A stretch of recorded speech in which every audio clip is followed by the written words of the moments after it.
Olá e bem-vindos ao Cantinho da História. Hoje eu quero falar um pouco sobre Grécia. E essa ideia surgiu através de algumas conversas via Facebook, também algumas coisas que eu venho discutindo com pessoas próximas. Quando a Grécia, como nós a conhecemos através do material didático e através dos livros dos grandes pensadores, existiu, ela não se chamava Grécia. O nome que aqueles a quem nós chamamos gregos davam a si mesmo era de helenos. E eles consideravam a região da Grécia como Hélade. Grécia é um nome romano, foi muito do que nós pensamos sobre a Grécia veio através de Roma, porque muitos dos manuscritos gregos foram salvos, com muitas aspas, pelos romanos. Do século 30 a.C. até quase o início da era cristã, desde o início da civilização propriamente dita em Creta, no período minoico, até a ocupação pelos romanos, a Grécia, ou a Hélade, era uma grande coxa de retalhos. Era composta de cidades-estados, Atenas, Esparta, Corinto, Tebas, e cada uma dessas cidades evoluiu de maneiras diferentes, em épocas diferentes e ocupando papéis diferentes na geopolítica da região. Também essa região que se convencionou chamar Grécia não era apenas o que hoje se entende por Grécia, quer dizer, as fronteiras eram outras, havia uma amplidão maior nesses mapas antigos. Paralelo à civilização grega, havia cidades por todo o Oriente Longínquo, havia civilização na China, havia outras maneiras de ver o mundo. Mas a nossa interlocução com a Grécia é uma história quase que de fascínio, quer dizer, até hoje se dialoga com os pensadores gregos. O auge da intelectualidade grega se deu entre o século VIII e o século III antes de Cristo. E mesmo assim, até hoje, na maior parte das disciplinas, ainda se pensa, ainda se discute questões que já estavam nos pensadores gregos. E eram pensadores interessantes, eram pensadores abrangentes. Nenhum filósofo grego era apenas filósofo, a maioria também era matemático. Eram pessoas fascinadas pelo funcionamento do universo, então não era apenas de filosofia que se tratava de física, de engenharia, de arquitetura, de matemática, de música, por que não, se pensarmos em Pitágoras. Para você que é aluno regular, se você está começando agora, para você que começou a ouvir falar em Grécia, e para você adolescente que já passou por ela na escola e ainda se pergunta, nossa, mas que cazzo é isso, né? Por que a Grécia é tão importante? Por que as pessoas ainda se preocupam com coisas que aconteceram há milênios? Por que nós somos obrigados a saber o que Sócrates pensava, o que Platão pensava, o que Aristóteles pensava? Eu vou usar um exemplo que é bem ilustrativo. E quem foi meu aluno certamente vai lembrar. Existiu um camarada chamado Eratóstenes. E você não vai ver grandes estátuas ou monumentos. Mas Eratóstenes era uma pessoa brilhante. Em um determinado momento, ele calculou que poderia medir a curvatura da Terra tomando como referência a inclinação dos raios do Sol.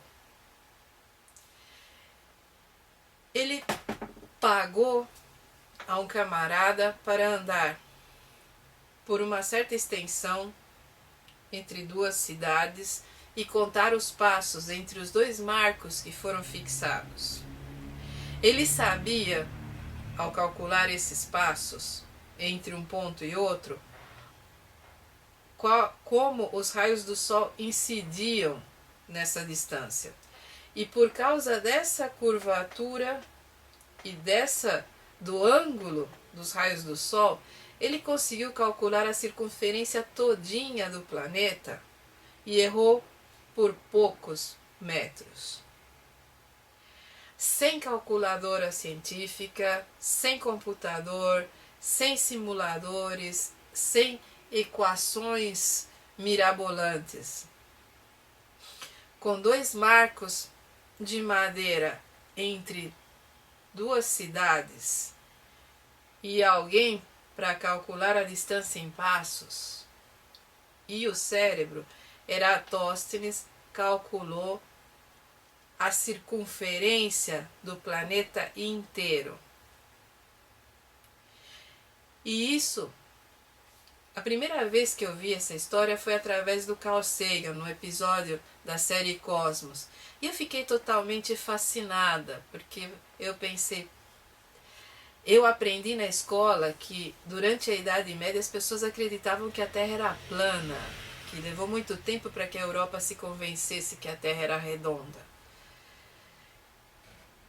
E ali estava um camarada lá na Grécia Antiga, e a gente tem a tendência a achar que a Grécia Antiga é tão distante, que não apenas acreditava que a Terra era redonda, já havia percebido isso pelas evidências no céu e na luz do Sol, como ainda conseguiu calcular essa circunferência. Se isso não abre os seus olhos em relação a por que essa nossa paixão pela Grécia, por que esse nosso diálogo que se perpetua, que às vezes pula uma geração ou outra, que avança nos movimentos poéticos, literários, que se estende pela filosofia, que inclusive chega ao teatro, porque o teatro grego era muitíssimo interessante.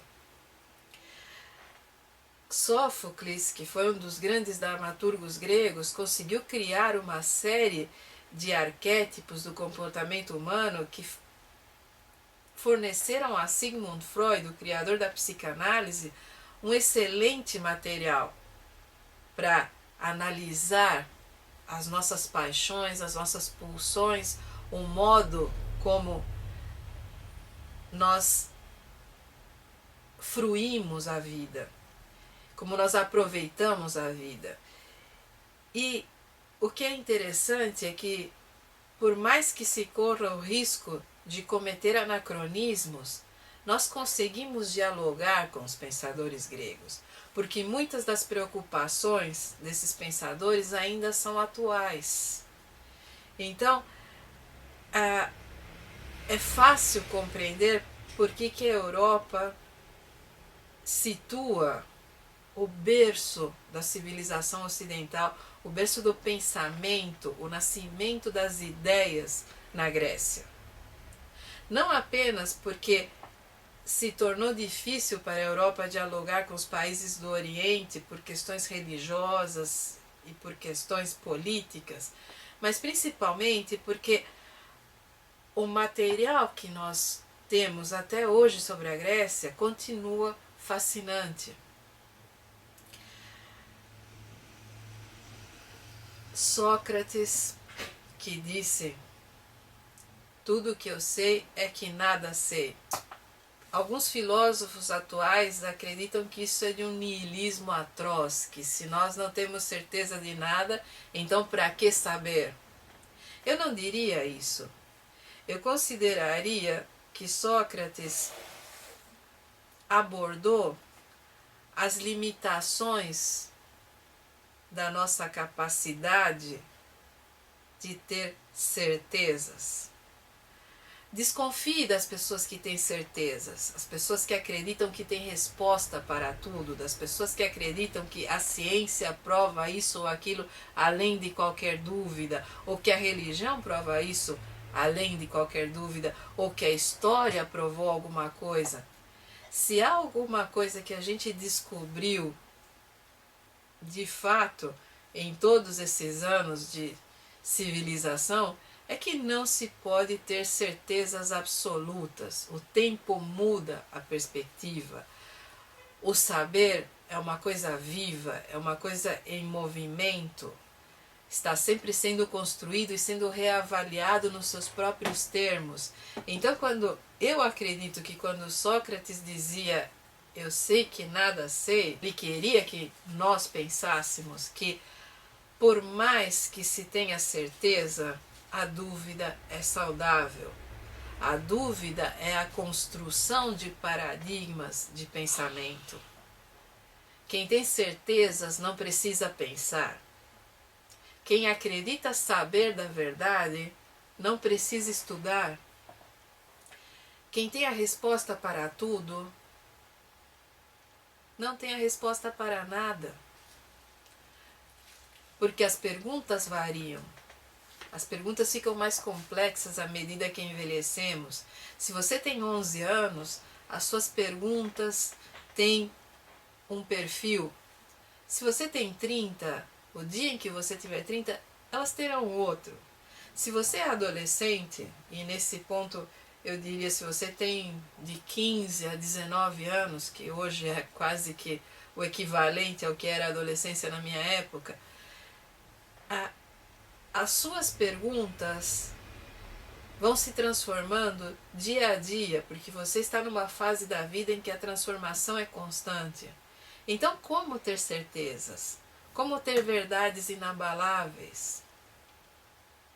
E nesse ponto, os pensadores gregos eram privilegiados, porque eles estavam em um momento da história, da nossa trajetória humana, em que tudo estava ali para ser examinado, tudo estava para ser descoberto.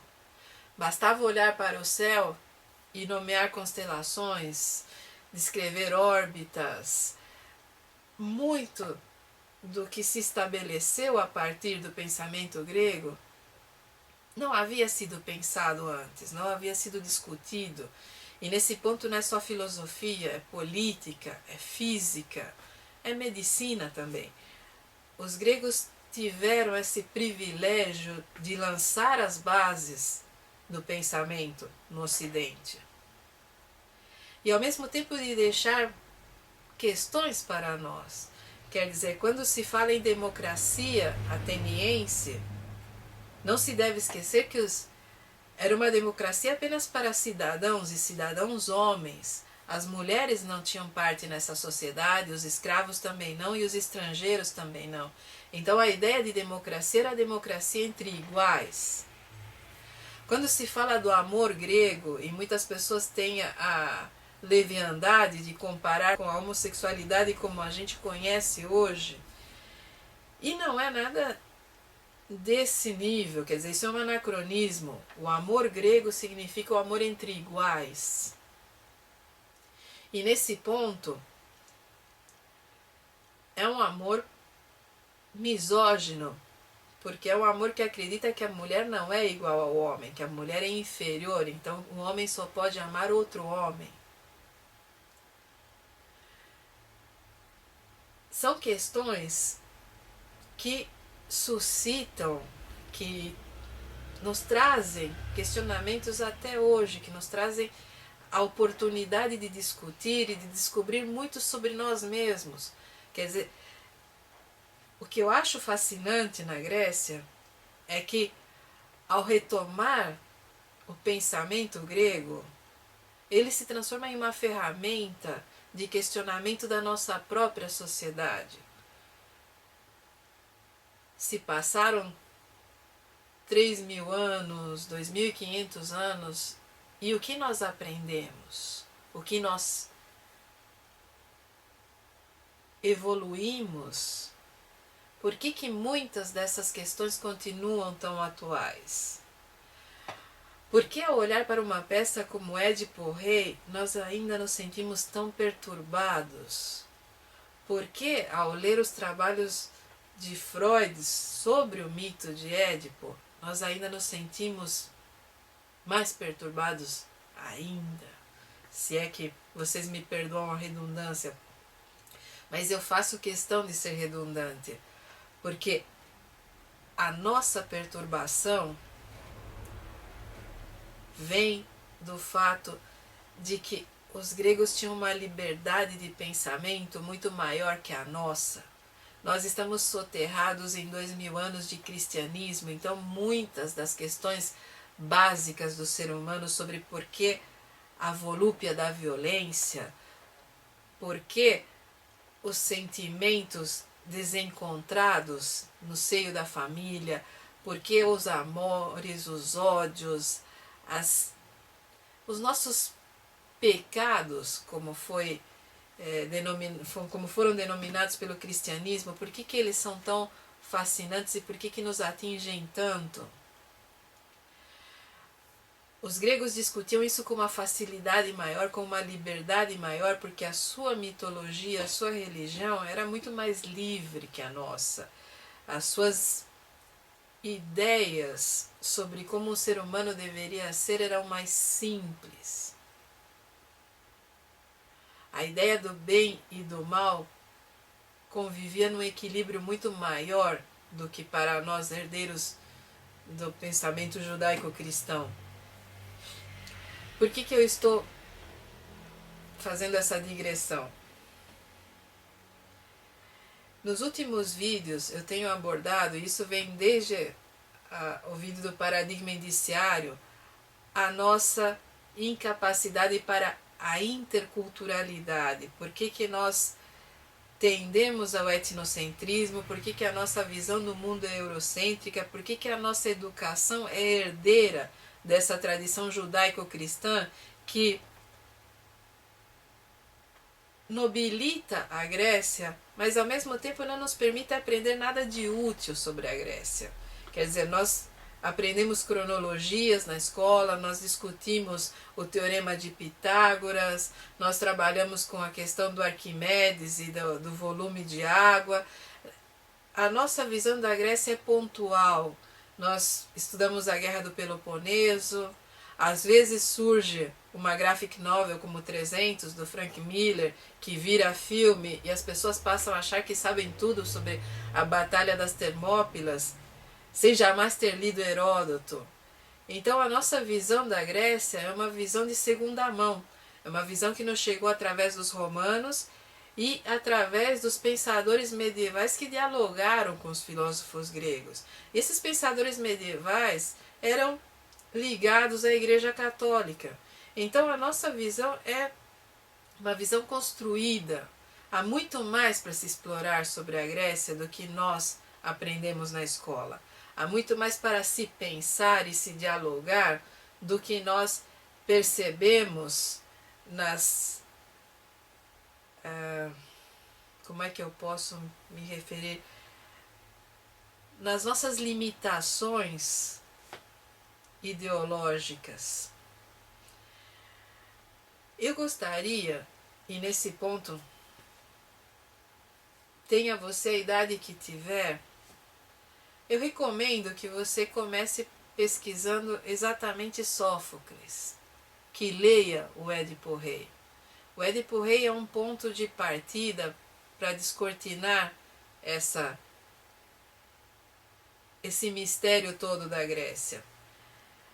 Antígona, que é outra peça interessantíssima. Se o teatro formular algumas questões, vá para a filosofia. A República de Platão é chata. mas é muito, muito reveladora. Pesquise na internet, vá além da Wikipédia, entre em sites educacionais, entre em sites que tenham livros para baixar, e aí baixe o material sobre Grécia original, quer dizer, nós temos muitas edições baratas sobre filosofia grega, mas também há muita coisa online, você pode encontrar tanto no sebo quanto na internet. Vá atrás e leia esses, embora depois de passar por muitas traduções e adaptados à nossa realidade e tudo mais, ainda dá para encontrar um eco do pensamento original. E veja como esse diálogo nos interessa, veja como isso é próximo à nossa realidade. Veja como existe uma ideia de Grécia que nos é passada na escola, que nos é passada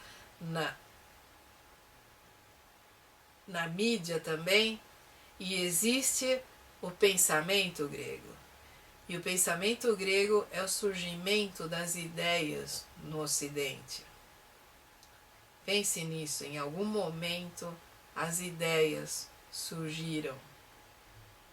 Durante muito tempo, a humanidade pensou em termos de fatos, em termos de coisas concretas, de atos, de objetos.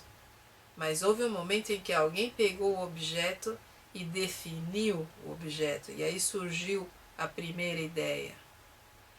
E até onde nós conseguimos rastrear, as primeiras ideias surgiram na Grécia. Por isso, ela é tão importante para nós. Veja o que eu recomendei, pense um pouco e qualquer dúvida é só me passar uma mensagem que eu respondo.